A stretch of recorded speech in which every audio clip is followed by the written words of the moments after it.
whether the gameplay is great or not is a different question. Yeah, like I think that was my kind of takeaway from it as well. Is like I don't think the game was particularly like or rather the story really kind of like blew me away. It was like it was a story to its inevitable conclusion, which just for a record, by the way, is not necessarily a bad thing. Not every game has to have a twist. You can have the same character go from start to end and learn nothing.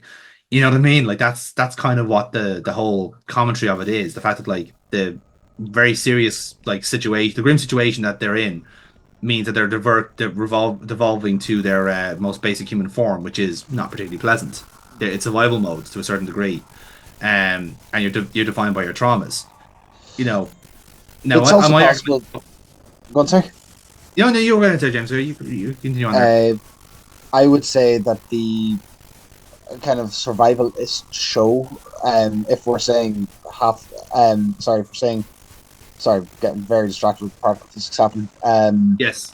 The Last of Us part of I think why it worked as well was you're going to draw the comparison between it and Walking Dead, Yeah. which would have been two big things out in and around the same time. In The Walking Dead, Mm. again, same kind of problem as you had said with Rick and Morty.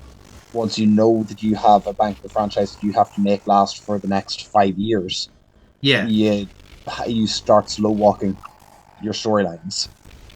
I think yeah, that's kind of also my part of it as well. Is the fact that like sometimes you have the right game at the right time come out and it becomes a hit. And I think The Last of Us benefits from that to a certain degree. I think I because think there was a huge buzz for a it post-apocalyptic environment because The yeah, Walking Dead was such a huge hit. So then a year or two later on, again, Last of Us I don't think was made because of The Walking Dead being successful. It just happened to have been made around the same time. And yes, sometimes that's what you need. It's a bit of luck, but it's also reading the market exceptionally well. Like you have to anticipate what the gamer wants before the gamer knows. Like yeah. that's a tough fucking thing to do. Um, like do we like for instance like when the first Metal Gear was game was made, did anyone was anyone actually asking for a stealth action game at that level of gaming history? Probably not. But we got it. And since then, a genre has been formed, you know? Yeah, that's true. Because the thing about that time, I think I might be wrong here, but all you could think about was fast-paced platforming, Mario v Sonic and Crash Bandicoot. All of a Mm, sudden, so you're thinking you're turning the thing on its head by having a silent game where you have to be quiet and mm. not loud. You know? Yeah, exactly. That's the thing. Like, that's the thing with the kind of evolution of it is taking a concept and flipping it completely.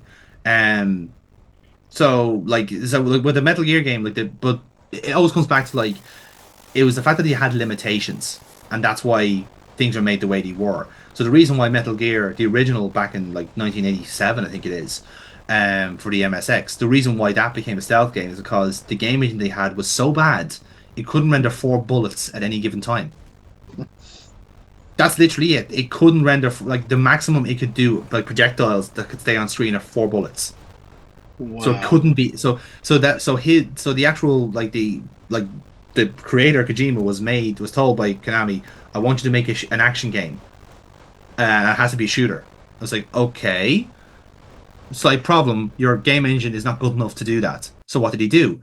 Flip it completely on its head and do the opposite, where you actually don't want to get seen at all, and so you have less bullets. You don't attack as much as often. There you go. There's your fucking Oh yeah, genre. You know,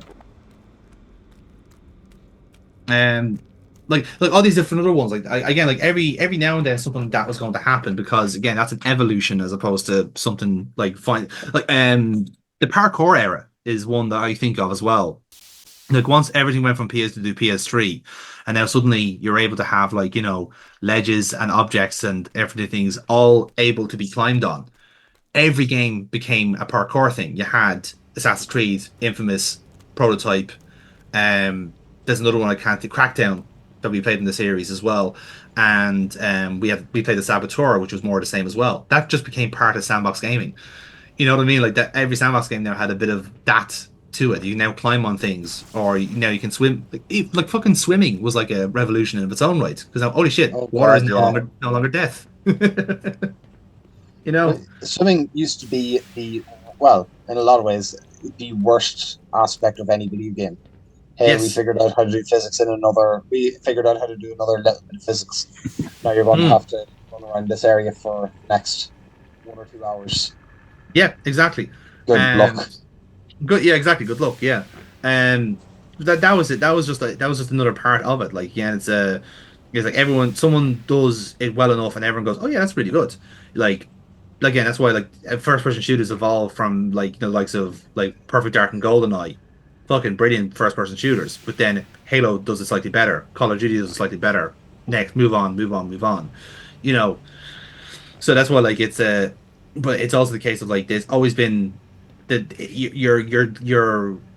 your imagination is restricted by your limits, but then the limits allow your imagination to fill the blanks. It's like, okay, what do we Right. do next? You know, Are you trying to get into this door here at the minute?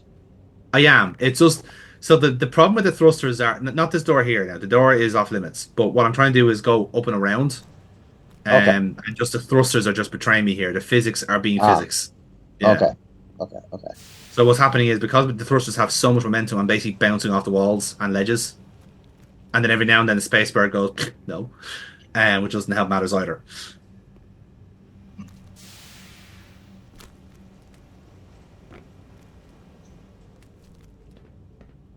Right. Here we go, Jinky jinky. and the same problem again. Just you just keep bouncing off. Again, it's like you're bouncing from like square object to round object to square object. Like Yeah. it doesn't work.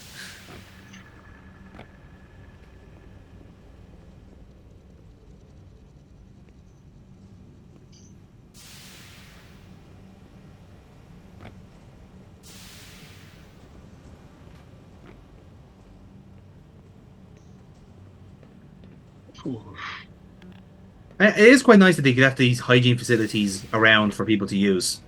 Yeah. Quite And that convenient, I they must say.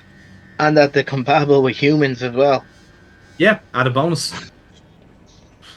So this is another like big part of this level. Then, so this is I guess you could say kind of an assembly line, and where all these kind of crates are going, and we just basically follow the assembly line up to the top of the structure.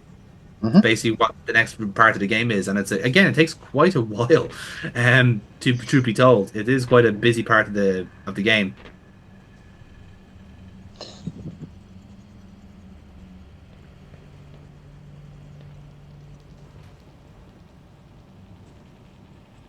Again, it does feel like we're also kind of like traveling up a certain structure as well. Like this is like Yeah. the next stage we're going to. So, um, yeah. So like it's so now it's also this next bit now is trying to introduce like what gimmicks you have to do to proceed. Which there we go. It's shocking enough, getting the jump right actually helps. They've definitely done a lot with the different. Oh, oh, Mm. Did that right. not kill you or did that transport you? It basically kicked us off the conveyor belt. It was like foreign object detected, dispose. Cool. So yeah, this is basically like a processing plant of sorts.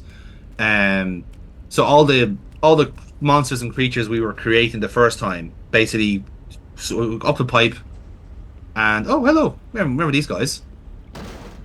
Oh, hello. Just. Yeah, Oh god, there's three of them. yeah, there's a lot of them. Hey, I have to take off. Yep, no worries, Right. Casey. We'll see you on for the next session. Okay. Have a good one, lads. See you. Right. Yeah, I'll see talk you, mate. All later. the best.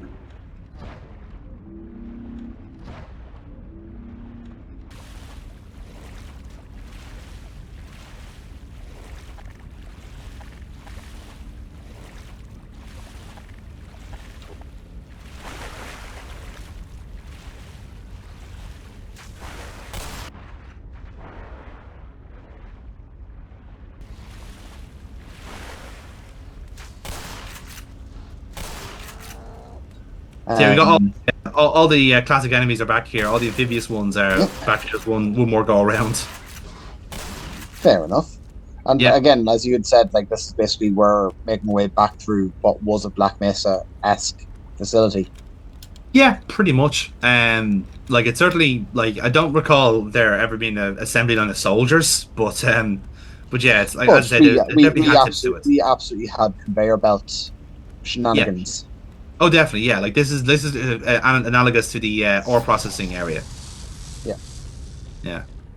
Or the waste disposal is what I was initially Ah, thinking yeah. of. But Yeah. this is Yeah. obviously the opposite. This is where like we're actually like we're sending these kind of packages out up to the surface essentially. So was there a lore you've gone through a fair bit of the background lore on this, I take it, or this is just you knowing this after the fact? After the Um, fact, yeah, I've kept the lore basic enough, like so that like when we're kind of playing it blind, I'm kind of keeping myself in the dark to a certain degree, yep. um, just so like again for I like consider this is your game playthrough. I'm basically just like kind of playing like out of necessity more than anything else, so like. I think it's in keeping with the series that if we're looking to jump in on a show onto a franchise, then Mhm. it's whoever is making the investment on the lore will get involved in it. In the same way that like I'm getting invested in the Zelda lore by playing the games, it'd be the same for yourself playing Metroid and stuff, you know. Yep. So and same with KC doing Spyro, of course.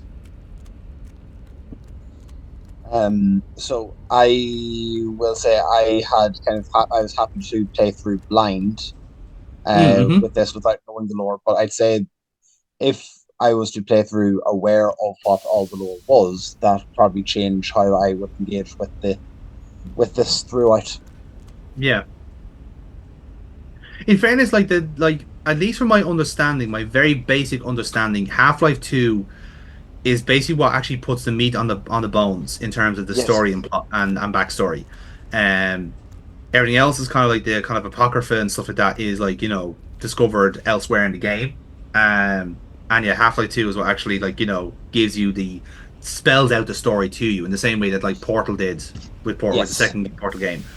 So like in the first yes, Portal game, you can find little like, nooks and crannies and other different areas that tells you about Ratman and your all these different like, allusions to Aperture Science and just listen to what yes, GLaDOS is saying. Now this game doesn't really tell you that much. It just like you're in media res. You're hearing what you can from the scientists and from the guards, and basically piecing it all together. Um, and obviously like different like what's coming up on the monitor on the computer screens, what's on the whiteboards, that sort of stuff. Whereas Half-Life 2 is essentially like you're actually being spoken to about the plot. There's other yes, characters involved. You actually get some level of context. yep, Um, yeah, I'd say that would be more accurate. Looks like in the same way like Portal 2 gave you an actual like in the middle of the game a massive lore dump. Which is like the when GLaDOS becomes a potato and you get like the old Aperture Science facilities. yes. I love that part of the game. I Oh, really found that fantastic. fantastic. But again, a lot of people didn't like it. I like Portal 2. They prefer having the innocence of just a puzzle platformer without having to engineer a story around it. Wait, was there anyone who disliked Portal 2? I thought it was Yeah, basically. there is a percentage of gamers out there that just prefer the original game to number two. Yeah, I know I'm kind of as shocked as you are, but again, it's that kind of like particular breed that just prefer just having a game and not having like an excuse for a game is a kind of the reasoning for it. Jesus Christ, some people will never be happy. But listen, this is where we're at. Like you're not going to please anybody. Unfortunately, it's just the way Yeah, it is. You're not going to yeah. win. You're not going to win everybody over. Unfortunately.